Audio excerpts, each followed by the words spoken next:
Hey everybody, it's your old pal JW, back from a bit of a long delay with Horror Quickies.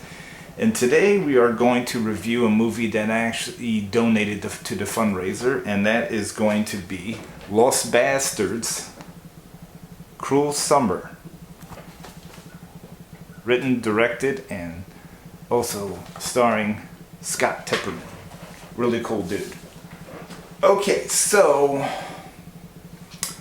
I like to be open and honest, and as most of you know who are Facebook friends with me, I've had a personal tragedy. Somebody very close to me, family member I really loved, endeared, and supported me in everything I do, is gone. And I'm dedicating this episode to my mother. I love you very much, Mom. They say our loved ones wait patiently in heaven, not saddened but glad, knowing one day we shall be together again. Now, as I stated, and I also want to thank all the people who sent emails, texts, private messages, consoling me and checking on me. Hey, you guys are appreciated. And I just want to know all the subscribers, people that even just say hey on Facebook, you're all appreciated, man. Okay, on to my reviews.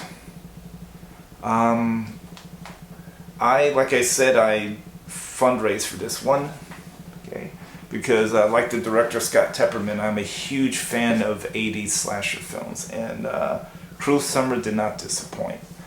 I'm going to say something that you all may or may not believe me, but after the tragedy, I could not watch horror films. I had tried, I couldn't. I don't know what it is. There's a lot of things that I want to keep personal about my tragedy, but I could not watch horror films. I tried and I couldn't. I amused myself by watching reruns of TV shows like Wings, a lot of comedy stuff. I started a comedy detective series that I've always wanted to watch. I just could not do horror. We're talking about maybe about 3 weeks now. I could not watch horror films. I could not. And then we got Cruel Summer in the mail, and I fundraised for it. I'm a huge fan of Bastardz Productions, and I donated because I really wanted a copy of this movie, and this movie did not disappoint. Cruel Summer is officially the first horror movie I was able to watch after my tragedy, family tragedy, and Scott Tepperman, good job, dude. This movie was, you can tell right off the bat, even with some of the characters being named after horror-eccentric names, you could tell the person that directed this, you could tell Scott loves 80s slasher films, and I know he does. The movie is very much in the vein of 80s films. I really enjoyed the cast and crew. I think Scott did a wonderful job as the killer. The only minor thing I could say is I would have liked just a little bit more of the teenagers, but at the same time, there was enough. And then I know that sounds strange, but I actually liked the way the killer was featured in the forefront. There's some pride, don't get me wrong, there are surprises and twists at the end. One I kind of saw coming but wasn't sure about, but the other one, the little last surprise, good on you, Scott. Did not see that. That character, did not see that. Anyways, I liked how you really spent time with the killer. I mean, the killer wears a mask simply because, the mask is explained how it comes into the film, and it's actually kind of a cool mask. I thought that was pretty cool. But you see who the killer is right off the bat, and then there's surprises later. It's such a good formula that he put in this film that I hate to use that word formula because it was good.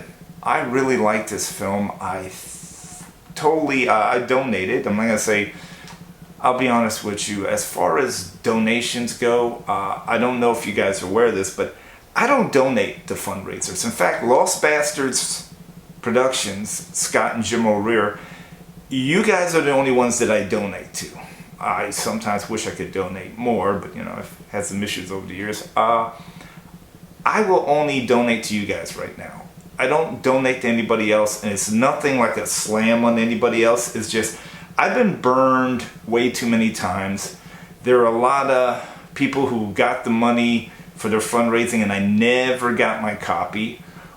In the beginning, I approached them, and one or two of them said, "Oh, we're sorry, it's not a big deal," but it kind of gets to be, a little bit too much. And there are some cases where the film ends up getting distribution and being available to everybody before I get my copy. And I've always felt contributors should get their copies first. And that's what I respect about Lost Bastardz. They keep their campaign promises. They always have, and they always will. Anyways, as you guys know, I don't use like a rating system or something. I'm just simply giving you my honest opinion. And do I think Cruel Summer is worth it? Yes, I do. If you're a fan of 80s film, if you like that type vibe, you'll like this film. It's very good. I thought the actors in it were good. I liked the locale they filmed in. I really thought that was very fitting. And it's a funny thing, but every time it's happened at least I think twice now, but every time I feel depressed or something bad happens, I end up getting a Lost Bastardz film in the mail, and it does make me feel better. I mean, man, you guys have good timing. Okay, on to the special features. Okay, where is my remote? Excuse me for 1 second. Yeah, over there. Yeah, thanks. Okay, JW has his remote. Okay, let's party, aka start this great slasher film.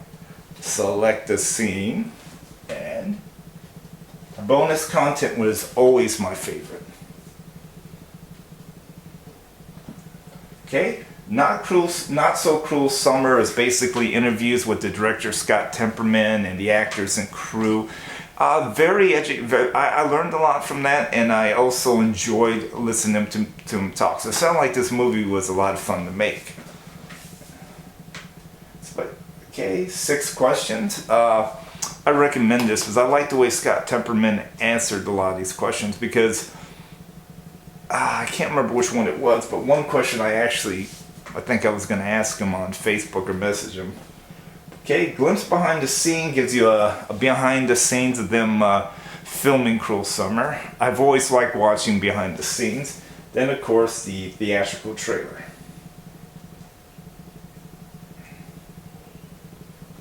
Hopefully I'm not just bumbling along. You have to forgive me. It's the first horror film I've been able to watch, and it's the first horror quickies I've done since, I believe, Violet. And if only I known, when I did Violet, if only I known how my life would change. I've always believed in being open and honest. After my tragedy, I honestly thought about, do I want to pursue filmmaking? Do I want to pursue this review show? Do I want to? Those who know me knows I've always wanted to be in the comic business. I printed a couple small press comics, but didn't really go nowhere. And I said yes. I think my mom, rest in peace, would want me to be reviewing great films like Cruel Summer. I know that's kind of I don't know how you guys gonna. I think my mom would want me to do what makes me happy.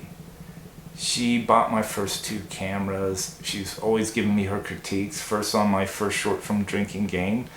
Really brutal critiques, but that's what allowed my second short film, Text, to be a bit better. And she's critiquing my art, which, she was always such an open and honest person, and I think I take after her in that aspect. I'll be honest with you. I honestly was just gonna review the movie, let you guys know, thank Lost Bastardz for once again me receiving one of their movies and one of my lowest, and it making me feel better. But I can't help it. This is just who I am. I am JW, and this is Horror Quickies. And I thank you for watching this episode. And I thank Scott Tepperman and Jim O'Rear for continuing to make great films. I'll see you guys next time on Horror Quickies.